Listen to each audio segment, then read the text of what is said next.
I took a year off at that point because what Kitty said to me was, look, you've had 2 brain surgery operations and then you've studied 5 degrees. You have to take a break. Just take a year off because I'm on a disability pension. He said, just take the year, have a relaxing, do what you need to, and then come back. And it was Elias and Buffer who actually invited me back in 2017. Hi, my name is Martin. I have an extreme form of epilepsy where I experience 1 seizure a week, and I'm here to share my story with you.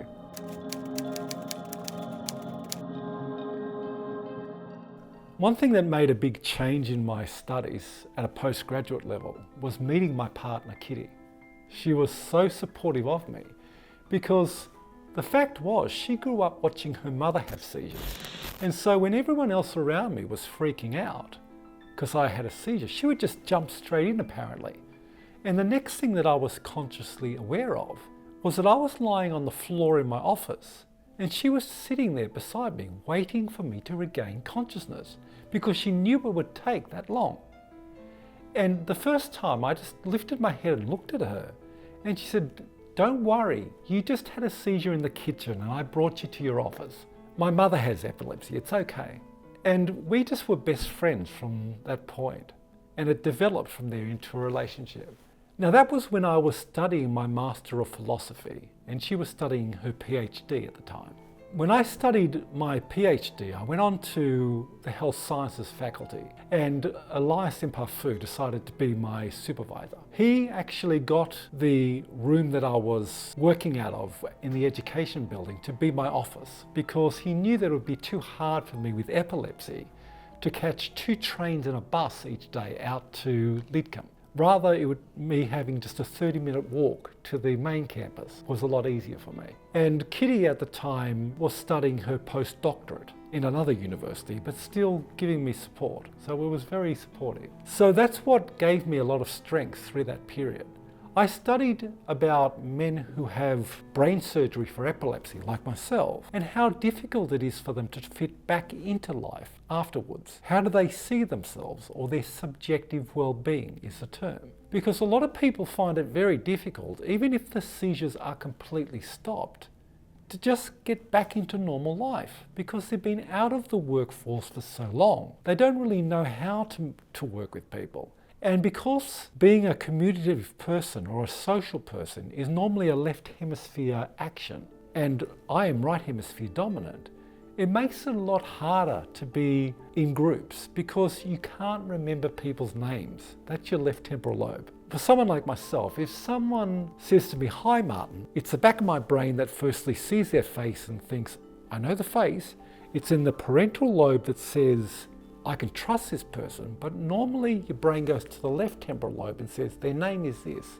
And that's why when someone says to you, "Hello," you can say back to them, "Hello," and tell them their name. But for me, often I will say, "Oh, hi mate," and they will be offended by that because I did not remember their name. And so as a part of being able to study this PhD, it was very important for me to get out there and be working with other men who had had brain surgery like me, and giving them the knowledge that I had progressed this far.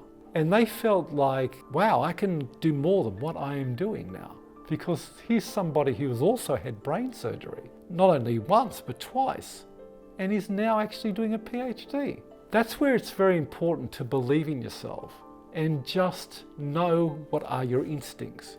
And if people question my capability, which is often what people do, because they know that the left temporal lobe is normally your reading and writing area. And they think if you don't have that part of your brain, how can you be successful at university? But if you have a right temporal lobe dominance like myself, it can be that makes it so much different and so much important when conducting research, because you're seeing things from a different angle. So that's why I now educate people in the business school about the importance of recognizing and including people with neurodiversity in the workforce. When they introduce someone who has neurodiversity and thinks from a different angle, they actually see things differently. So it can be, for a business, what makes a product stand out from other products. In research, it can be the extra factor that makes the research so different because they're seeing a different perspective.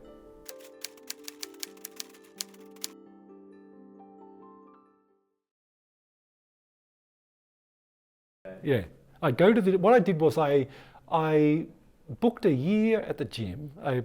So I'd go to the gym in the morning, do 10 kilometres of rowing on the rowing machine, and then walk around Sydney Harbour and come home.